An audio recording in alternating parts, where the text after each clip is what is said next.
Hey, Jeffrey Pepper Rodgers here for acoustic guitar with a lesson on decorating chords. Once you've got the basic open chord shapes under your fingers, you're comfortable keeping a steady rhythm. One of the best ways to level up your accompaniment is by using chord embellishments. Just adding little notes and figures on top of your familiar open chords. It's a way to go beyond continuously strumming block chords all the time. Adds a little bit of melody to your accompaniment.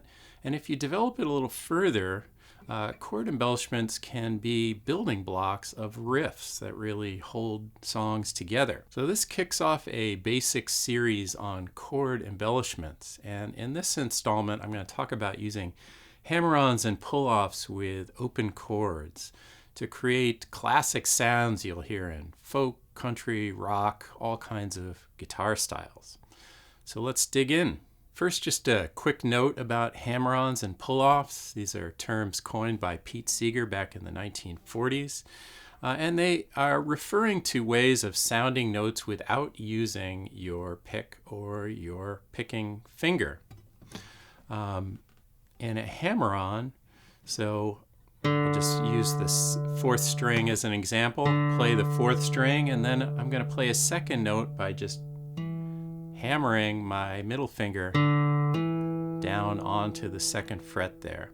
So I've only picked the first note, the open string, and then the second one I sound by just dropping my finger down onto the second fret.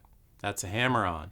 And in a pull-off, we just do the opposite. So if I start on that second fret note there, and then I pull off while pulling a little bit downward with my middle finger there, I sound that second note. I sound the open string without picking it a second time.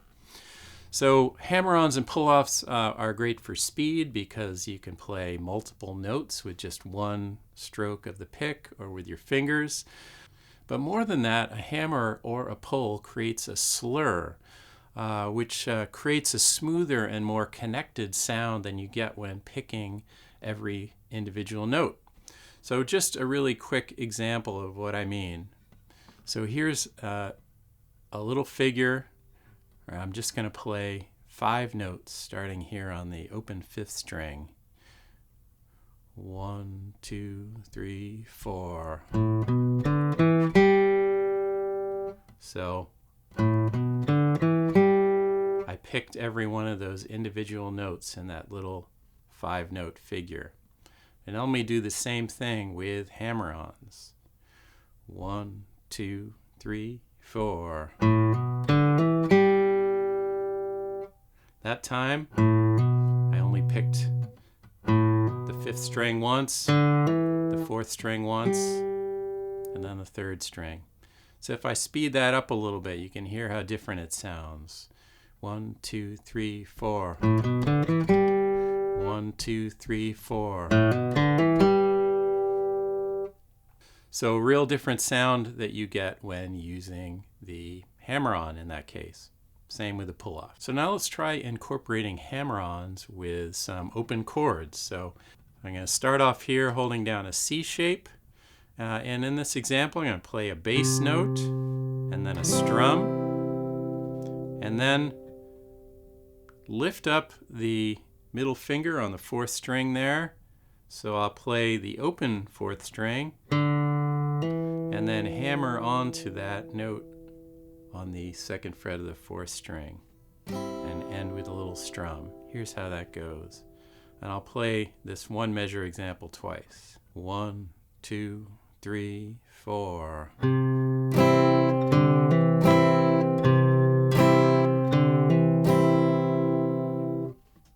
All that done with downstrokes.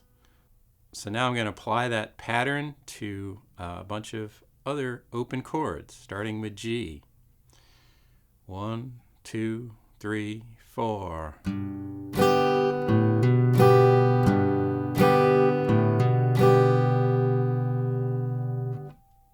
Now on an A. Now I should add that I'm fingering it. Got my index finger in the middle, my other fingers around it, I couldn't really do this same thing with a bar version of an A, so I recommend fingering it like that, which is 2, 1, 3, or 1, 2, 3 if you play your A that way. But I'm going to use this fingering. 1, 2, 3, 4.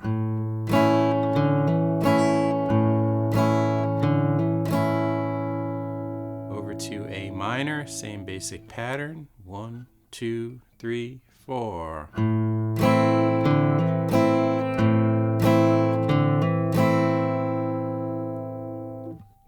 To D major. 1, 2, 3, 4.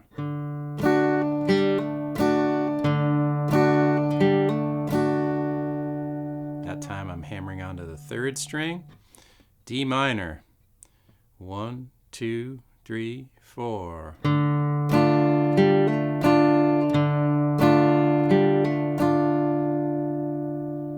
Take it over to E minor. 1, 2, 3, 4.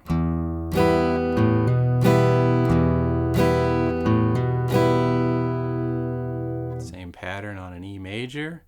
1, 2, 3, 4.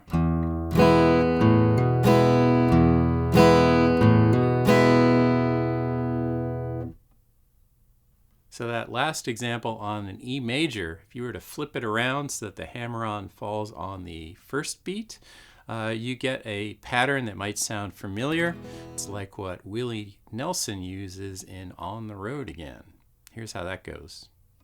1, 2, 3, 4.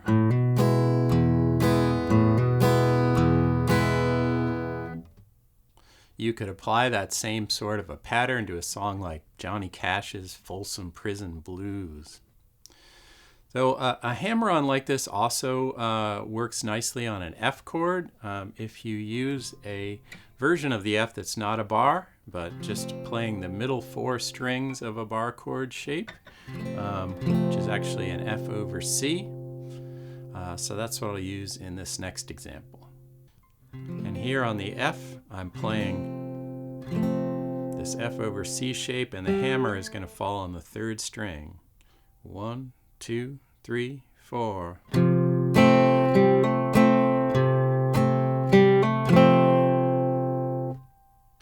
Since you're holding down chord shapes here, you can thicken the embellishment by adding in notes above or below the hammer-on.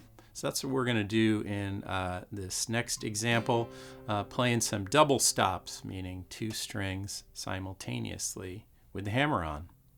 1, 2, 3, 4.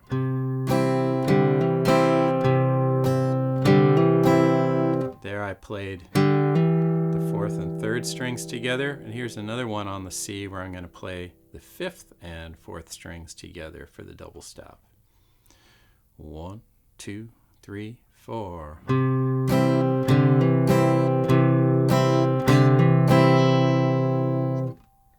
on an A minor, 1, 2, 3, 4.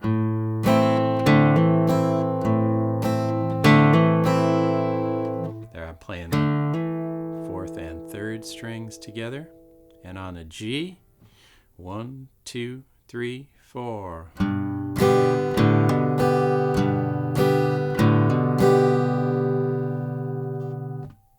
So far we've been hammering onto notes on the lower end or in the middle of chord shapes, but you can also do hammer-ons on the high end of the chord shapes. So that's what we'll do in these next examples on D and A. Now this one I'm going to be hammering onto the first string on the D. 1, 2, 3, 4.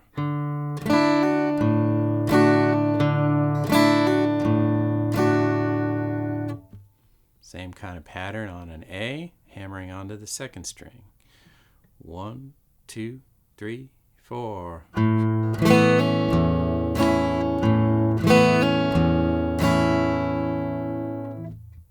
Do a similar kind of thing on some minor chords, D minor and A minor. Here it is on D minor, hammering onto the first string on the first beat this time. 1, 2, 3, 4.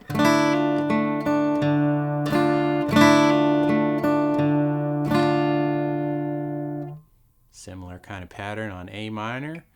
1, 2, 3, 4.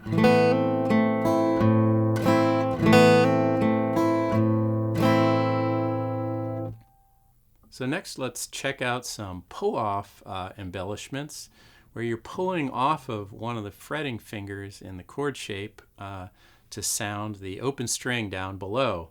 So in this case, the pull-off is sounding a note that's not in the chord. So often, be combining a pull-off like this with a hammer-on that goes back to the chord tone. 1, 2, 3, 4.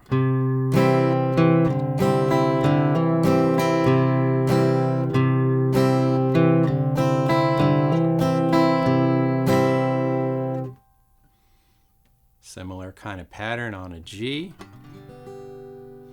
1, 2, 3, 4.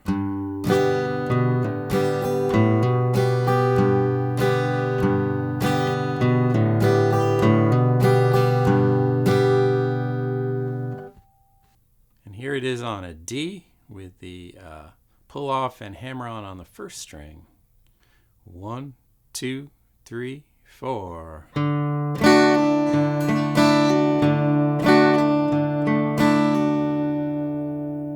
Look at those pick directions there in the notation. And similar pattern on an A with the pull off and hammer on happening on the second string.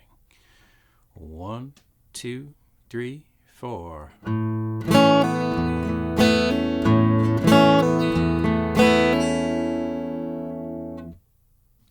These embellishments really come to life when you start using them in chord progressions. So here are a few examples that are inspired by some classic songs. This first one is a little piece of the verse chord progression from John Denver's Take Me Home Country Roads. And I got a capo here at the 2nd fret to match the original key. 1, 2, 3, 4.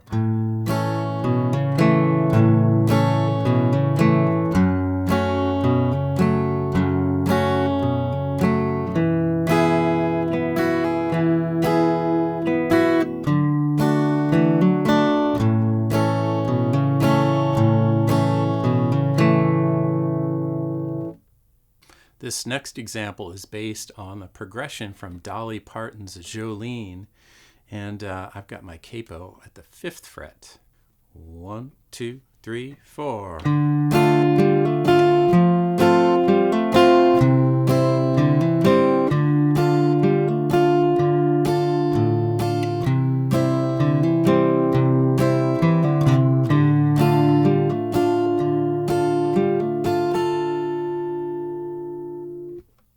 Here's one more example inspired by Tom Petty's Wildflowers, still capo 5 here. And this one uses different rhythms, but still the same basic hammer and pull-off technique. And I'm using F over C, C, and G chords. 1, 2, 3, 4.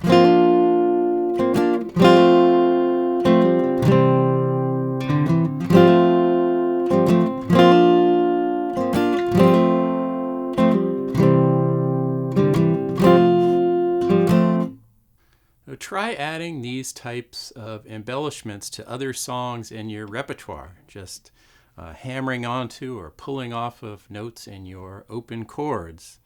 And if you're singing, the pause in between lines of vocals is a great place to step in with a little embellishment like this. So hope you have fun trying out these chord embellishments. Thanks for watching. Again, I'm Jeffrey Pepper Rodgers for Acoustic Guitar.